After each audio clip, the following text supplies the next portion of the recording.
अस्सलाम वालेकुम अज़ीज़ तलबा तालिबात, इजी मैथ क्लासेस में आपका इस्तकबाल है। मिशन महा टीईटी के तहत easy math classes YouTube channel पर हम हर सब्जेक्ट से रिलेटेड वीडियो अपलोड कर रहे हैं। Easy math classes YouTube channel पर इससे पहले हम मैथमेटिक्स, साइंस, ईवीएस, सीडीपी के वीडियोस अपलोड किए हैं। बहुत सारे स्टूडेंट्स के कमेंट्स आ रहे थे, कॉल कर रहे थे, मैसेज कर रहे थे कि इंग्लिश सब्जेक्ट के रिलेटेड भी वीडियो अपलोड किए जाए। तो उसी सिलसिले को जारी रखते हुए हम आज के इस वीडियो में इंग्लिश इस सब्जेक्ट से रिलेटेड कुछ सवालात देखेंगे और हम ये जानेंगे कि किस तरीके से आप इंग्लिश की पढ़ाई कर सकते हैं और कौन कौन से टॉपिक की आपको पढ़ाई करना है।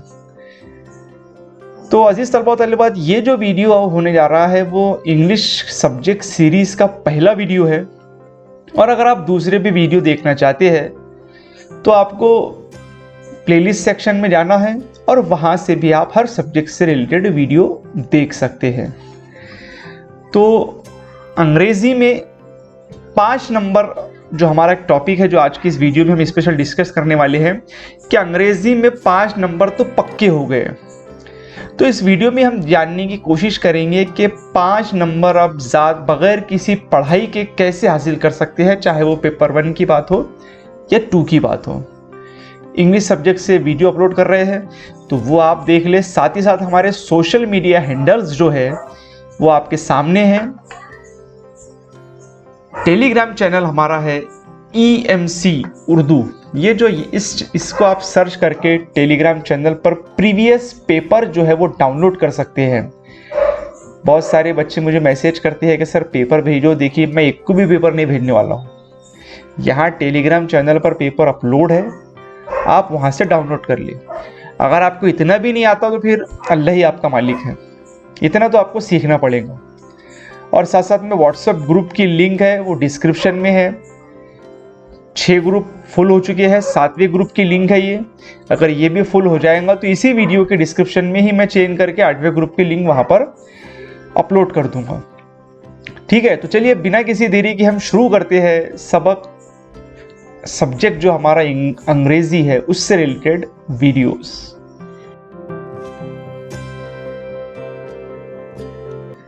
तो इंग्लिश इस मजमून में आपको 5 नंबर के सवालात जो है वो पैराग्राफ पर आएंगे। अब पैराग्राफ आपको आता है, देख लीजिए। मैं आपको पेपर एक वीडियो हमने अपलोड किया था कि पास होने के लिए सिर्फ 74 नंबर। अगर वो वीडियो आप देखना चाहते हैं तो यहाँ पर ये जो आई बटन की लिंक आ रही है, यहाँ पर इस पर आप क्लिक कर लीजिए तो आपको वो वीडियो दिख जाएगा। अब 74 आपको मैं एक बार पेपर का एनालिसिस बता देता हूँ। 150 नंबर के हमारे 150 सवालात हैं।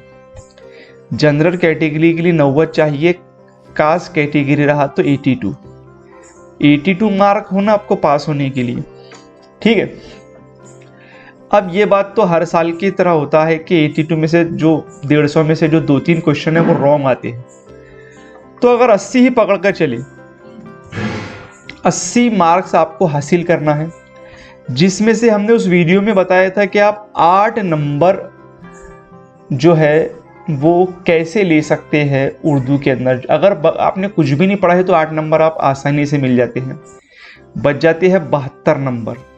72 में से 5 नंबर आप इंग्लिश के वो भी वैसे ले सकते हैं। अगर आपने कुछ भी नहीं पढ़ा है और सीधा आप चले गए पेपर देने के लिए तो ये 5 नंबर इंग्लिश के आपको वहाँ पर मिल जाते हैं। अब बचते हैं 67 नंबर आपने लेना है। 150 में से 8 उर्दू के और 5 अंग्रेजी, यानी 13 मार्क चले गए अगर, तो बचते हैं 137। 137 में से आपने सिर्फ 66 नंबर हासिल करना है। अगर आप कैटेगरी के स्टूडेंट हैं तो आपका टीईटी आसानी से निकल जाता। 137 में से आपने 66 नंबर, आप डिवाइड कर लिए इसको हर सब्जेक्ट से ले 15-20 अगर ऐसे भी नंबर आपको मिलते हैं तो आपका इंशाल्लाह ज़रूर टीईटी का पेपर क्लियर हो जाता है। तो ये छोटी बहुत जो बातें हैं वो आपको ध्यान में होना चाहिए पढ़ाई करते वक्त, और उसको आप टारगेट करें। प्रीवियस पेपर आप सॉल्व करें और देखो मेरे को 66 मिलती है कि नहीं वहाँ पे। ये 5 और मैथ उर्दू के 8 छोड़कर, क्योंकि वो तो आप आसानी से ले लेंगे। तो आपने इस तरीके से पढ़ाई करनी है। फिर एक वीडियो भी हमने अपलोड किया था कि मिल गया टीईटी पास करने का फॉर्मूला, उसकी लिंक यहाँ पर आ रही है आपको। तो आप वो वीडियो देखकर भी पढ़ाई कर सकते हैं कि किस तरीके से सवाल पूछे जाते हैं। जब तक कि आपको पेपर का स्ट्रक्चर पता नहीं होगा आप पास नहीं हो सकते हैं। पेपर किस तरह से पूछा जाता है, कैसे सवाल आते हैं, कहाँ स्कोरिंग है, कहाँ पर आपको थोड़ा टफ जाएगा, तो इस तरीके से आपने पढ़ाई करना है। नोट्स का बहुत सारे बच्चे बोलते हैं, नोट्स का मैं देखिए भाई ऐसी कोई किताब नहीं है जिसमें से ऐसा है कि इसी में से सवाल आए। बहुत सारे पब्लिकेशन है, आप उसमें से पढ़ सकते हैं। मैं ये नहीं कर रहा हूँ आप ना पढ़िए, मगर मैं मेरे एक ज़ाती तजुर्बे से आपको बता रहा हूँ कि जब मेरा पेपर पास हुआ मैंने एक किताब में से नहीं पढ़ा है। और मैं आपको सच कह रहा हूँ कि मैंने एक किताब में से नहीं पढ़ा है। प्रीवियस नॉलेज, प्रीवियस पेपर, कुछ ट्रिक्स, कुछ टेक्निक, कुछ यूट्यूब, बस यही सोर्सेस से मैंने पढ़ाई की है। मैंने एक किताब, जितने भी पब्लिकेशन है, कोई किताब मैंने नहीं ली थी, और आज तक मेरे पास में कोई किताब है भी नहीं उस ताल्लुक से। तो जब मैं पास हो सकता हूं तो आप भी पास हो सकते हैं, और कोई मुश्किल नहीं है, बस थोड़ा सही प्लानिंग करने की जरूरत है। 30 तारीख को पेपर है, वक्त काफी कम भी है और बहुत भी है। ये जब हम वीडियो अपलोड करने वाले हैं लगभग इससे 25 दिन बाकी है, और 25 दिन में आप आसानी से पढ़ सकते हैं। इससे पहले से भी आप शुरुआत कर रहे होंगे, लगभग 1-1.5 महीना हो गया है। तो आप उस तरीके से पढ़ाई करें, और साथ साथ में इजी मैथ क्लासेस पे जो वीडियोस अपलोड होती है उसको पूरा देखें, तो इंशाल्लाह आपके समझ में आएगा और आपका पेपर ज़रूर निकल जाएगा। तो ये सब हो गई बातें कि 67 आप टारगेट लेके चलिए कम से कम, वो भी कैटेगरी के स्टूडेंट के लिए बात कर रहा हूँ।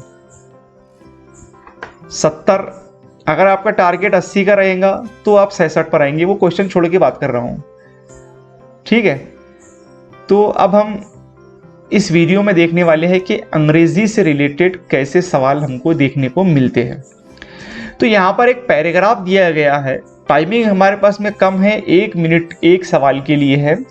तो आप पैराग्राफ पूरा ना पढ़े, डायरेक्ट क्वेश्चन पर आ जाए, और क्वेश्चन से रिलेटेड फिर आप पूरा पैराग्राफ पढ़ेंगे यहाँ से लेके यहाँ तक, फिर उस पर सवाल आएगा, फिर दोबारा से उसको जवाब ढूंढेंगे। तो उसमें इतना टाइम बर्बाद ना करें, सीधे आप सवाल पर आ जाए। चलिए देखते हैं पहला सवाल इस पैसेज से रिलेटेड क्या दिया गया है। Rutherford was his parent fill in the blanks child, last only 4th second। मतलब कि रुदरफोर्ड जो था उसके पेरेंट्स की कितनी भी औलाद थी, कितने नंबर का वो बच्चा था, ये हमें बताना है। अब देखना है कि यहाँ पर आपको चाइल्ड या चिल्ड्रन से रिलेटेड कहाँ पर दिया गया है। तो अगर हम यहाँ पर पहली लाइन में देखते हैं तो यहाँ पर दिया गया है कि हिज पेरेंट हैड 12 चिल्ड्रन, 12 बच्चे थे उनको, of homes Ernest was 4th। वो जो अर्नेस्ट रुदरफोर्ड था वो कितने नंबर का था, 4थे नंबर का। तो देख लिया कितना आसान सवाल है। आपने कुछ भी नहीं करना है, तीसरे ऑप्शन पर ताला लगा देना है, और कंप्यूटर जी आपको कहेगा बिल्कुल सही जवाब जी। तो ऑप्शन 3 को आपने डार्क कर लेना है, तो आपको जरूर 1 नंबर मिल जाएगा। चलिए देखते हैं इसी पैराग्राफ से रिलेटेड दूसरा सवाल क्या दिया गया है। नेल्सन कॉलेज वास, नेल्सन का जो कॉलेज था वो खाली जगह दी गई है। State boarding school in New Zealand, college in England, school in Scotland, school in United state. अब यहां पर स्कूल से बात हो रही है और वो भी नेल्सन कॉलेज वाज, ऐसा कुछ आपको देखना है। तो यहां पर हमको दिया गया है कि रुदरफोर्ड जो था वो son of Scot immigrant to New Zealand, मतलब न्यूजीलैंड में आ गए थे। और आपको दूसरा कोई देश अगर इसमें देखने को नहीं मिलेगा, न्यूजीलैंड ही देखने को मिलने वाला है। तो यहाँ पर जो इस सवाल का जो आप थोड़ा पहले पढ़ेंगे इसके अंदर, तो यहाँ पर हमें दिया गया है कि स्टेट बोर्डिंग स्कूल न्यूजीलैंड में थी। तो ये यहाँ पर इसका ऑप्शन नंबर 1 जवाब है। तो कीवर्ड्स जो होते हैं सवाल के अंदर वही आपने ढूंढना है और उससे रिलेटेड आप जवाब लिख सकते हैं। तो यहाँ पर जो जवाब है वो है state boarding school in New Zealand. ठीक है, चलिए बढ़ते हैं अगले सवाल की ओर। Rutherford sat for scholarship test because option है he was an outstanding student, he was a bookworm यानी किताबी कीड़ा था, he thought of the following an academic career, his masters wanted to him to that। अब आपके यहां पर देखना है स्कॉलरशिप से रिलेटेड बात हो रही है, तो आपने पैराग्राफ में देखना है कि कहां पर स्कॉलरशिप है। देख लीजिए यहां पर एक स्कॉलरशिप दिख रहा है और उसी के साथ साथ में स्कॉलरशिप ये यहां पर दिख रहा है। ठीक है, अब आपने यहां पर देखना है कि क्या दिया गया है। He was an outstanding pupil. He sat for a scholarship to Canterbury College and this was because his master expected it of him। मतलब उनके जो मास्टर उससे उम्मीद रख रहे थे, वो चाहते थे।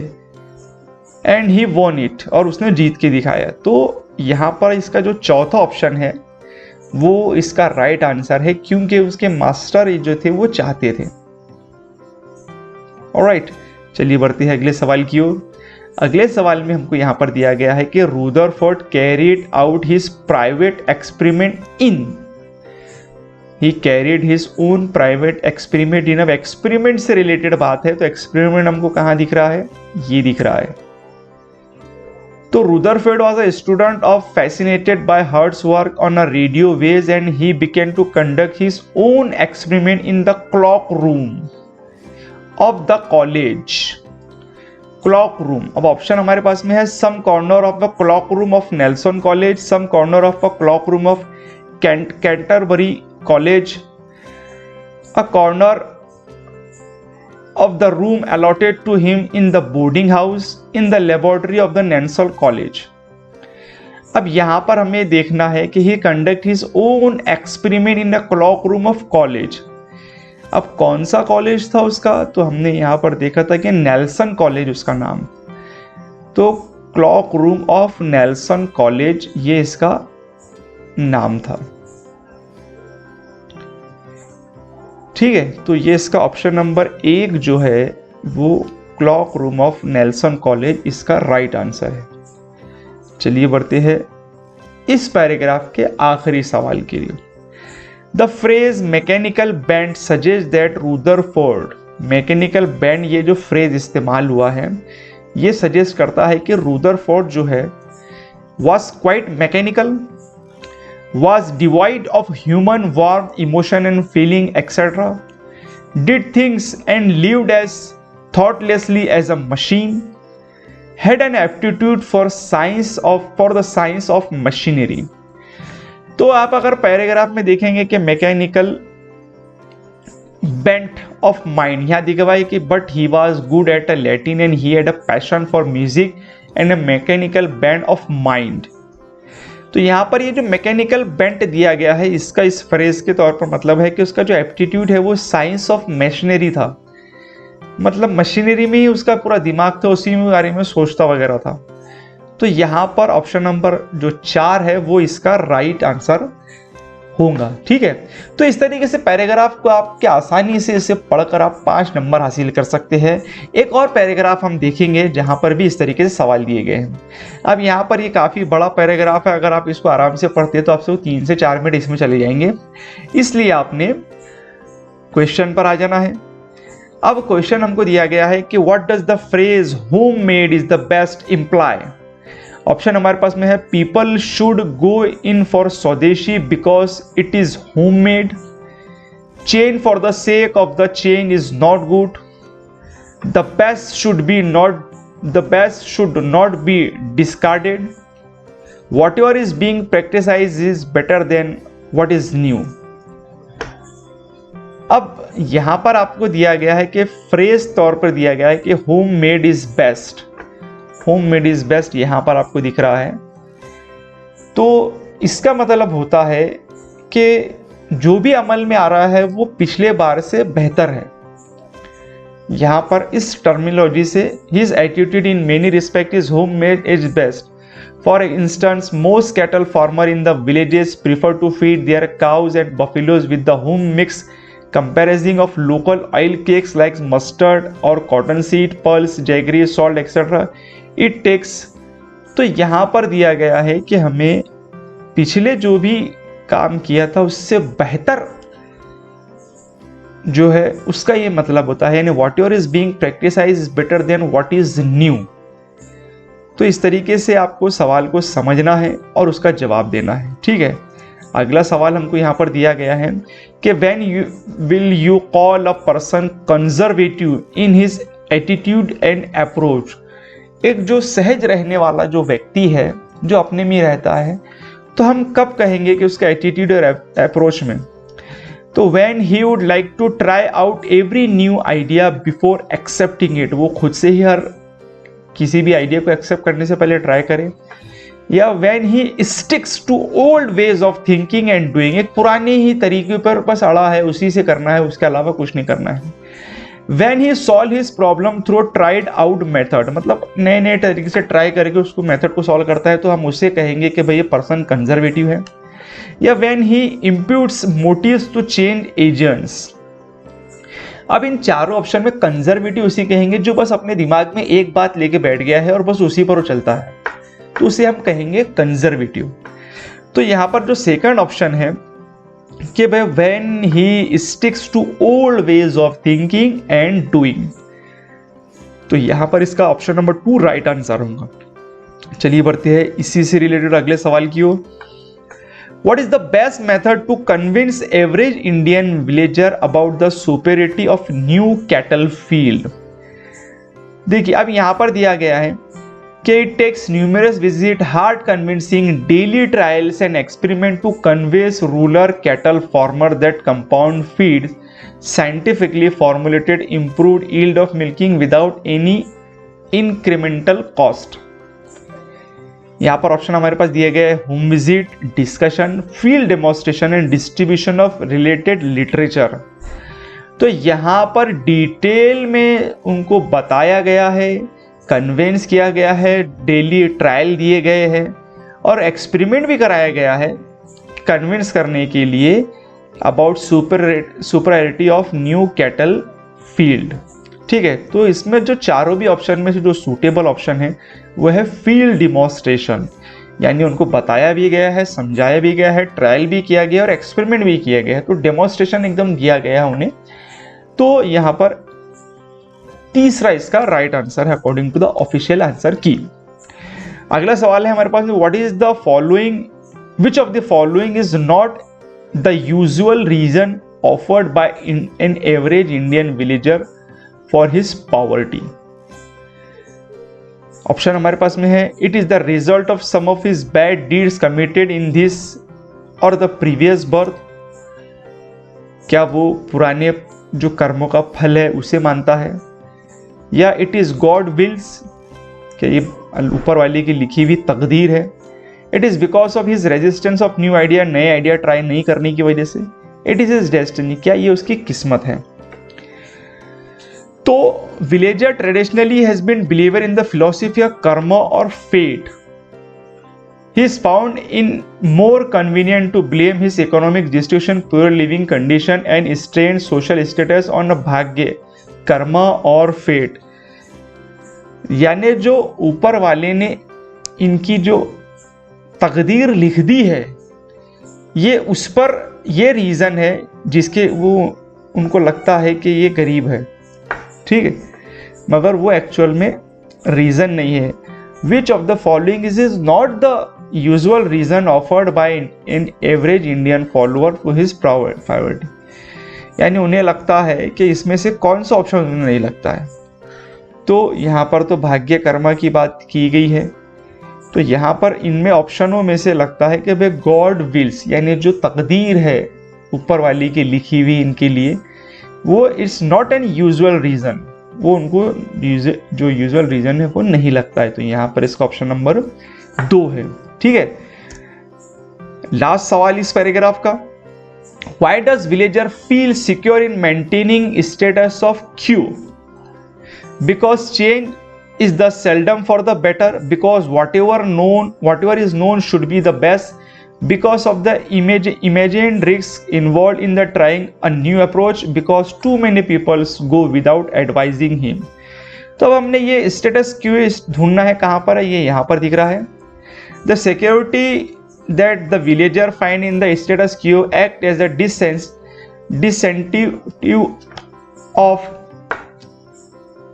disincentive to change and experiment in the short run. Many this equated attitude, value system and outlook are changing due to the improved level of awareness and education। अब इसका जो राइट आंसर है इन ऑप्शन में से, because what ever is known should be the best, जो भी मालूमात है वो बेहतर होनी चाहिए, एकदम बेस्ट होनी चाहिए। तो यहाँ पर जो ऑप्शन नंबर 2 है ये इसका राइट आंसर रहेगा। तो देखा हमने कि किस तरीके से आप इंग्लिश लैंग्वेज में पैराग्राफ के क्वेश्चन बहुत ही आसानी से कर सकते हैं। अगर आप प्रीवियस पेपर देखें, सबसे अच्छा तरीका क्या है कि प्रीवियस पेपर आप डाउनलोड कर ले अपने पास में, और वहाँ के पैराग्राफ में के क्वेश्चन आप सॉल्व करने की कोशिश करें। आपको पता ही चल जाएगा कि इसमें से आपके कितने आ रहे हैं। आसानी से आप, जिसे हम कहेंगे इंग्लिश में 5 सवाल, उर्दू में 8 सवाल, जो पैराग्राफ और पोएम पर आते हैं वो आसानी से आप कर सकते हैं। आपने, अगर आप कैटेगरी के स्टूडेंट रहते हो, 67 नंबर की पढ़ाई करना है, जो कि आप मुझे कहिए आप क्या कर नहीं सकते, कोई मुश्किल है? टीईटी आसान नहीं है। अगर आसान होता तो सभी पास हो जाते, और सभी पास हो जाते तो फिर कोई वैल्यू नहीं रही थी टीईटी वालों की। मगर सही तरीके से आपने पढ़ना है। पिछले वीडियोस में भी मैंने बताया कि किस तरीके से पढ़ाई करनी है, वक्त कम है, बस सही प्लानिंग से अगर आप जंग में उतरेंगे तो यकीनन जीत आपकी होगी, और इंशाल्लाह आपका टीईटी जो है वो क्वालिफाई हो जाएगा। तो यहाँ पर हमने इंग्लिश सब्जेक्ट से रिलेटेड कुछ क्वेश्चन देखे, जहाँ पर 5 नंबर आप आसानी से इस्तेमाल कर सकते हैं। 5 नंबर बहुत वैल्यूएबल है, एक नंबर से लोगों का टीईटी क्लियर होने से रह गया है। तो आप इस तरीके से पढ़ाई करके भी टीईटी क्लियर कर सकते हैं। साथ साथ में अभी तक जिन बच्चों ने सीटीईटी, सीटेट का फॉर्म नहीं भरा है, मैं उनसे अपील करूंगा कि सीटेट का फॉर्म भर लीजिए। आपको बता दूं, मिसाल के तौर पर अगर हमारे उर्दू मीडियम के 10,000 लोग एग्ज़ाम देते हैं तो 10,000 लोगों में से बमुश्किल 30 लोग पास होते हैं। जी हाँ, आपको मैं व्हाट्सएप ग्रुप पे या टेलीग्राम चैनल पर या यूट्यूब के ज़रिए में एक वीडियो में या फिर बताऊंगा भी कि अभी तक कितने लोगों ने पेपर दिया है और उसमें से कितने पास हुए हैं। तो काफ़ी मुश्किल है। तो जहाँ पर 10,000 में से मैं 30 लोगों की बात कर रहा हूँ, तो नियर अबाउट सीटेट में क्लियर होने का जो नंबर है वो इतना हो सकता है, 300 लोग। उसमें भी कोई ऐसा गारंटी नहीं है, बहुत कम लोग पास होते हैं। अब देखिए कम ही होंगे, क्योंकि जब आसान रहता था तो हर कोई पास हो जाता था, मगर सही तरीके से प्लानिंग करके पढ़ेंगे तो ज़रूर निकल जाएगा इंशाल्लाह। इजी मैथ क्लासेस से आप जुड़े रहे। कुछ आपके सवाल है तो आप कमेंट करके भी पूछ सकते हैं, और टेलीग्राम चैनल पर वीडियोस और नोट्स, प्रीवियस पेपर अपलोड है, वहाँ से डाउनलोड कर ले। ठीक है, तो इस वीडियो में इतना ही। देखते रहिए इजी मैथ क्लासेस।